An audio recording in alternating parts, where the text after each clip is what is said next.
Hello and welcome, ladies and gentlemen, to the news from Saba Satellite Channel from Marib. Let's begin with the headlines. President Al-Alimi condemns attack on Taiz governor's convoy.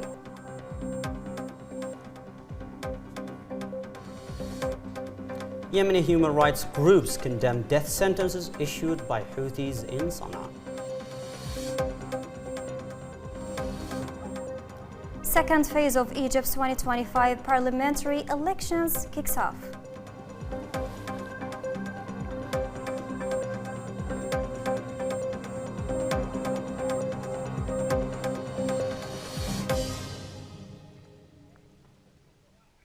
President Rashad Mohammed Al-Alimi, chairman of Yemen's Presidential Leadership Council, today called Governor of Taiz, Nabi Shamsan, to check on his safety following an armed ambush targeting his convoy and the commander of the Tar Baha access in Al-Maqtara district. The attack resulted in martyrdom of several aides and injuries to others. President Al-Alimi extended his condolences to the families of the victims and wished a speedy recovery for the wounded. He instructed the Minister of Defense and the Supreme Security Committee to attack immediate measures to apprehend the perpetrators and order the joint security and military investigation to determine the motives behind the attack, with results to be reported urgently. In the interim capital Aden, Minister of Public Health and Population Dr. Qasim Bouhaibeh met with a delegation from the UK Foreign, Commonwealth and Development Office to discuss technical arrangements and preparations for the upcoming Health Donor Conference to be hosted in Aden.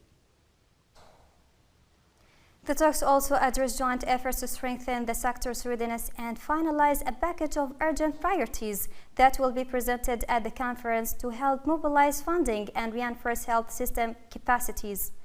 Dr. Bouhaibeh has stressed the importance of active partnership with the UK, noting that the conference offers an opportunity to present Yemen's health needs in a structured manner to international partners. In a separate meeting, the minister discussed with Gavi's Yemen director Anne Croning ways to deepen technical cooperation and strengthen strategic partnerships in support of national immunization programs. The discussions reviewed Gavi's ongoing interventions, including essential and routine vaccines, outbreak response supplies, and medical waste incinerator support. The minister called for shifting from short-term responses to long-term strategic planning to ensure vaccine delivery across all governorates. Cronin affirms Gavi's continued commitment to supporting Yemen and bridging funding gaps. In related talks, Dr. Bouhaibeh met with the World Bank team to review health interventions delivered through the World Health Organization and explore avenues to post support for health facilities and hospitals. He commended the bank's banking for essential and emergency services, with the team presented current interventions and future opportunities to further strengthen Yemen's health sector.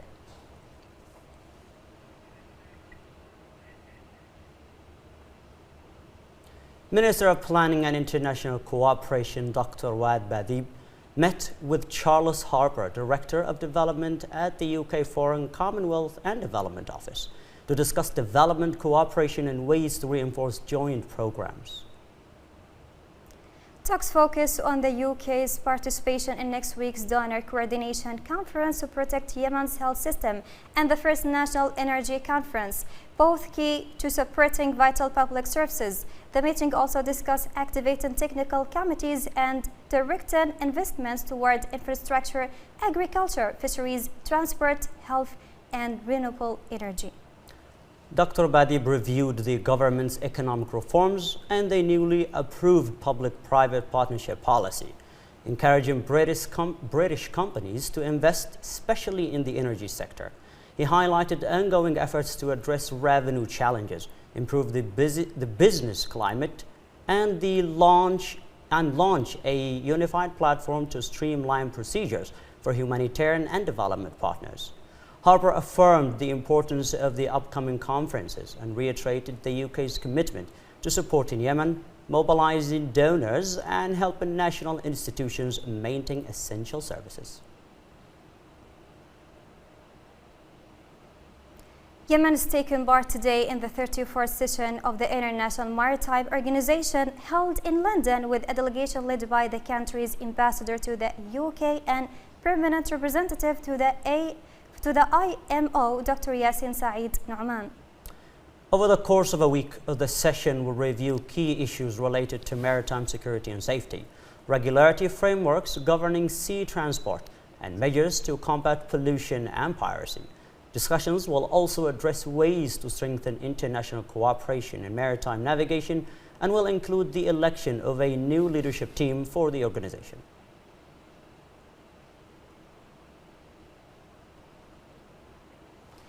Yemen's ambassador to Jordan, Dr. Jalal Fakira, met with Engineer Ghaith Al-Tayyib, Director General of Jordan's Civil Status and Passport Department, to discuss enhancing bilateral cooperation and coordination between Jordan's Civil Registry and Yemen's Immigration and Passport Authority. Ambassador Fakira highlighted the strong brotherly relations between the two countries and expressed appreciation for the support and facilitation provided to Yemeni residents in Jordan. He was briefed on the department's key digital transformation initiatives, including the issuance of electronic passports, praising Jordan's advanced experience and its potential to help improve Yemen's electronic services. For his part, Al-Tayyib affirmed Jordan's readiness to provide full support, share expertise, and help build the institutional capacities of Yemen's Immigration and Passport Authority. A coalition of Yemeni human rights organizations, including the Humanitarian Rights League, Yemeni Network for Rights and Freedoms, Yemeni Women Empowerment Foundation, and Equality Organization, condemned death sentences issued by the Houthi-controlled Specialized Criminal Court in Sana'a, which sentenced 17 citizens to death and imprisoned 2 others in trial lacking basic fairness. The groups highlighted procedural flaws, including denial of defense, lack of independent legal representation, absence of transparency, and conviction obtained under torture. They noted the court lacks legal jurisdiction and authority was transferred to Marib under Supreme Judicial Council Resolution 2022 of 2018, rendering sentences void. The organizations called for urgent international interventions to halt executions, protect the convicts, condemn these actions as crimes against humanity, and hold Houthi leaders accountable before the International Criminal Court. In the context of Quality Week activities, University of Saba region in Marib organized a women's scientific symposium along with a series of specialized training programs. The symposium, moderated by Dr. Badour Al-Mawiri, brought together women leaders, community representatives, graduates, and students.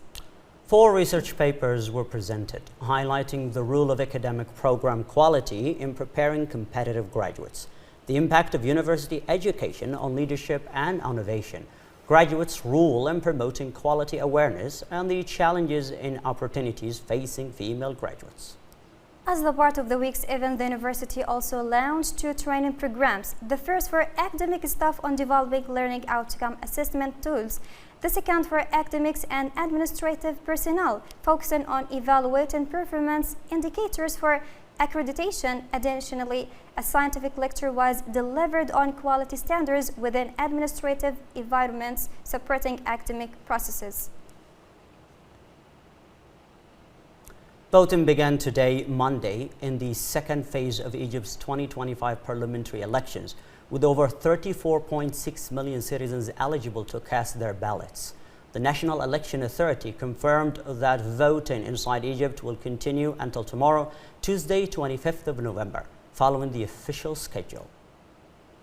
The official results for this phase are expected to be announced on 2 December. If necessary, a runoff will be held abroad on 15-16 December and inside the country on 17-18 December, with final results stated for 25 December 2025. This phase covers 13 governorates with 73 electoral districts in the individual system, where 1,316 candidates are competing. in addition to party lists in the Cairo and Central South Delta and East Delta sectors. Authorities are undertaking extensive preparations to ensure a smooth and transparent electoral process. This has been the news from Saba Satellite Channel from Marib. Thank you for watching and have a good time. Have a good time.